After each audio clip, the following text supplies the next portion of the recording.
Brasil gugat Indonesia jika kematian Juliana Marins terbukti lalai, otopsi ulang. Pemerintah Brasil melalui Kantor Pembela Umum Federal, DPU, membuka kemungkinan untuk menempuh jalur hukum internasional terkait kematian tragis Juliana Marins, seorang warga negara Brasil yang tewas saat mendaki Gunung Rinjani, Lombok, Indonesia. DPU pada Senin, 30 Juni 2025, mengajukan permintaan resmi kepada Kepolisian Federal, PF, untuk menyelidiki kemungkinan adanya unsur kelalaian dari otoritas Indonesia dalam insiden tersebut. Jika ditemukan indikasi pelanggaran, Brasil tidak menutup kemungkinan akan membawa kasus ini ke forum internasional seperti Komisi Antar-Amerika untuk Hak Asasi Manusia, IACA. Thaisa Bittencourt, pembela HAM regional dari DPU, mengatakan bahwa pihaknya sedang menunggu laporan yang disusun oleh otoritas Indonesia.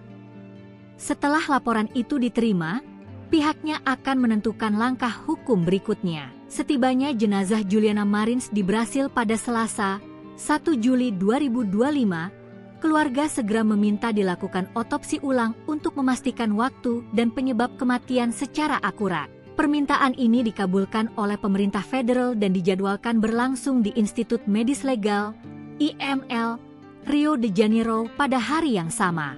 Menurut DPU, pemeriksaan ulang tersebut sangat penting untuk mengklarifikasi dugaan bahwa Juliana mungkin tidak mendapatkan pertolongan memadai setelah kecelakaan terjadi. Pemeriksaan awal di Bali menyebutkan bahwa Juliana meninggal akibat trauma hebat.